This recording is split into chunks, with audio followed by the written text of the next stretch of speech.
Hello, Greg here again. The last of these awful videos of modern cars, but I suppose some content is better than none. So, yeah, this is the family bus. Um, it's something that my wife largely drives. She thinks the absolute world of it. She loves a big red Range Rover. You may have noticed a bit of a theme. All my cars are red.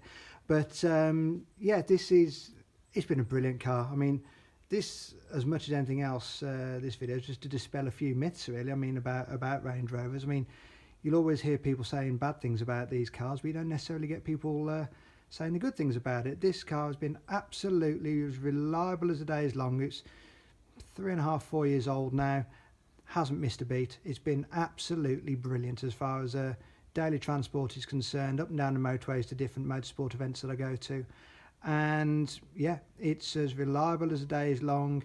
Fuel consumption actually isn't too bad considering the motor that it's got in there. It's got the big diesel V8, so it's a 4.4 twin turbo V8 diesel. But you wouldn't. It just defies physics that a car of, what's this, 2.5 tons, something like that, with a frontal area like that, aerodynamics that it's got, with an engine that size, will go down the motorway and it'll be doing 30 to the gallon. I mean, it just defies physics that it can do that. It's a really great car. It'll even do 26, 27, something like that, just going around town. No, it's a really lovely car. Like I say, I had it 4 years now. Again, it's it's in pretty good condition. I mean, it's got one small bit of damage on it where the wife had a bit of an accident whilst parking, so it needs a new tailgate, because it's got, you wouldn't think it needs a new one, would you? But this small bit of damage here, can't even get your finger in it. It's tiny.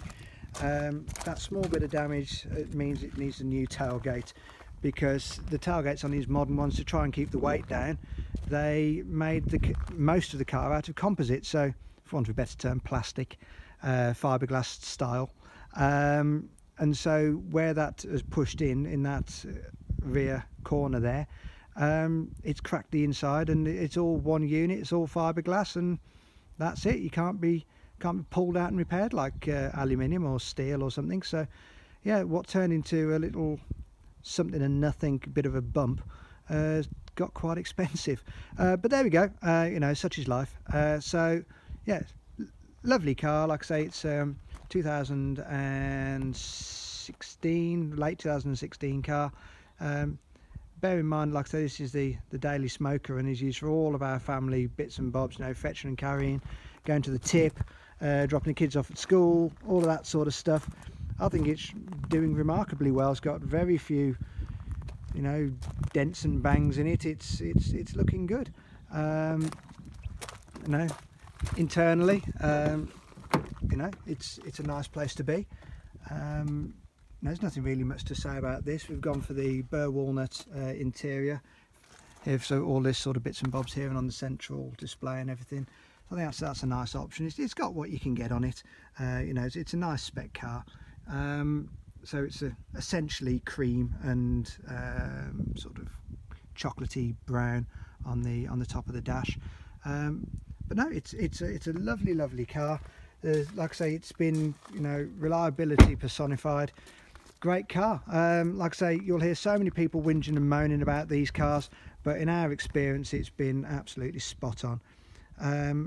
In my earlier video, I discussed about on the MX-5 about the filtered water that I use when I clean the cars. As you can see, this car is still in great condition, and this has had that from day one, so it's got no scratches or marks on it. There's no hazing. It's in really great condition.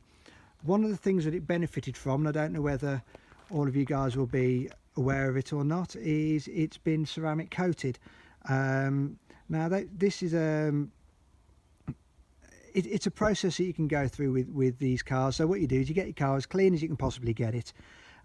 This car had a lot of work to get it ready. I think the chap, like I said, one of my friends I mentioned earlier from Aston Martin, came along, and he's a body shop chap there, and he did a lot of work on the car to get the paint absolutely as good as he could get it. I think he was on it for 70 hours, all over the car with these sort of rotary mops and different compounds and what have you. And it turns out that the paint on a Range Rover is like absolute granite. I'd have thought it would have been soft, but it wasn't. It's quite the opposite.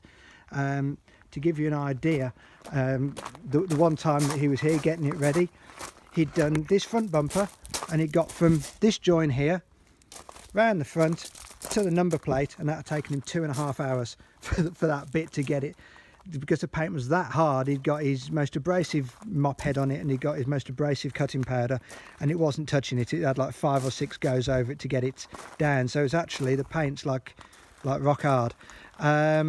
So you go through that process, get the paint exactly as you want it, and then you put this ceramic coating on, which is like a nano coating. So what happens is you wipe it on, you just get the panel moist with the ceramic coat, then wipe it straight off. And then what happens then is that goes like a diamond over the top of the paint, and it means then that whenever you're washing the car in the future, it's so much easier to clean. Most of the water just drops off it. I mean, even a couple of years later now, the water just drops off this car. It's a superb product. I mean, you don't have to go to the extent that I went to, and the amount of time that I spent getting the car ready for it. You could put it on a car that's just in decent condition, but obviously be aware that if you do, you're going to lock in whatever imperfections there are. I mean, you can get it off, obviously, but the point is, if you wouldn't put it over a bird poo. You make sure that the car's as clean as it can be. Get the ceramic over the top of it, and it's absolutely brilliant. I'll put another video up if I can find it back in my phone of me just blowing the water off the side of the car. I've got a blower that I'll use sometimes. Where is it? Oh, it's in here. There it is. This blower here, you can get them online. Absolutely brilliant. Get them off eBay or Amazon or something. It's a pet dryer. So this one is an Oipler Pets. But it does not blow hard, and so what you do, you can have it heated, and so when you've washed the car off, yes, it will just dry by itself in the course of an hour or so, but if you're about to head out, you can use that, blow it over the car, and I'm not joking, you can dry that car in less than 5 minutes with the blower. The water just blows off it, and it looks just like that. But as per the Mazda, all the cars have been washed within the last couple of hours, and are all absolutely bone dry. With the filtered water, and there's not a streak on any of them. It's absolutely brilliant stuff. So I know you're not interested in modern Range Rovers, but that might give you something to think about with your historical cars. Obviously, any questions or queries, put some comments down below. Thanks.